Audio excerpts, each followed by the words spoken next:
Active galaxies are by far the brightest objects in the universe, and they are powered by monster black holes that lie at their centers. But finding the origins of those giant black holes has proven challenging for astronomers. New observations underscore that difficulty. Although simulations suggest that black holes should grow quickly in the early universe, when astronomers look back in time they simply cannot find many such structures.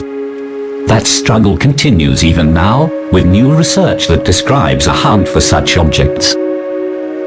Let's backtrack. The largest black holes in the universe are real whoppers, millions and even billions of times more massive than the Sun. To reach such incredible sizes they've consumed an all-you-can-eat buffet of gas over billions of years, constantly gorging themselves on whatever falls into their gravitational embrace. But these supermassive black holes must have also started off larger than average, to give them a jumpstart in their path to cosmic corpulence. We're not exactly sure what seeded the universe's supermassive black holes, but there are two main schools of thought. In one line of thinking, supermassive black holes got their start with the first generations of stars to appear in the cosmos. These stars, made of pure hydrogen and helium because there weren't any heavier elements around back then, grew to massive proportions, perhaps as much as hundreds of times the size of the Sun. They lived fast and died quickly in titanic supernova explosions, leaving behind collapsed cores the first big black holes. Or, perhaps the first and biggest black holes were never stars at all. Instead, perhaps such objects formed when a cloud of gas went unstable and collapsed. That would explain why massive black holes appear so early in cosmic history, and how they could get so big so quickly. Whatever the case, the seeds of today's monsters were laid in the very early universe, when it was less than 1 billion years old. But, as big as these objects were when they were born, they still had to gorge themselves to become the true monsters that they are today. Computer simulations of the behavior of stars, black holes, galaxies and gas in the early universe suggest that these black holes grew quickly, reaching their hulking state within just a few 100 million years of their formation. Astronomers know how to spot such gorging black holes. Feeding black holes form the hearts of active galaxies. As all that gas crams down the throat of a black hole's event horizon, it compresses and heats up to millions of degrees. That hot gas emits scorching X-rays so bright they can be seen from billions of light years away. So when we see a giant, glowing source of X-rays in the sky, we know that trillions of tons of gas are falling into a black hole.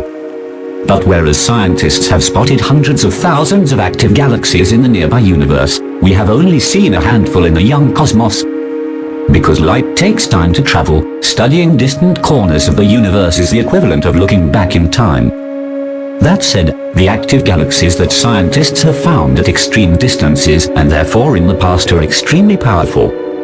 For example, the most distant known active galaxy, dubbed Dollars J1342 plus 0928, was alive and well when the universe was only 690 million years old and hosted a supermassive black hole with a mass of 800 million times that of the Sun. Although these giant active galaxies are awesome, what scientists really want to know is whether they are typical of the early universe or off-the-chart extremes. In a recent study, scientists suggest that the known active galaxies in the young universe are the exception, not the rule. Using a combination of observations taken by NASA's Chandra X-ray Observatory and probes that see in longer wavelengths, the astronomers were able to identify possible candidate active galaxies in the young universe across a wide chunk of the sky. And after sifting and sorting through data, they made a list of all their candidates. That is, all 5 of them. That's right, in their entire search field of the early universe they only found 5 active galaxies, and due to uncertainties in measurements, those galaxies may actually be much closer to us and much more recently after all. These findings seem to contradict simulations that suggest that supermassive black holes should have experienced growth spurts before the universe turned 2 billion years old and thus become at such vast distances. While we can point to a few, they seem more like oddballs than a stop along the typical journey of a supermassive black hole.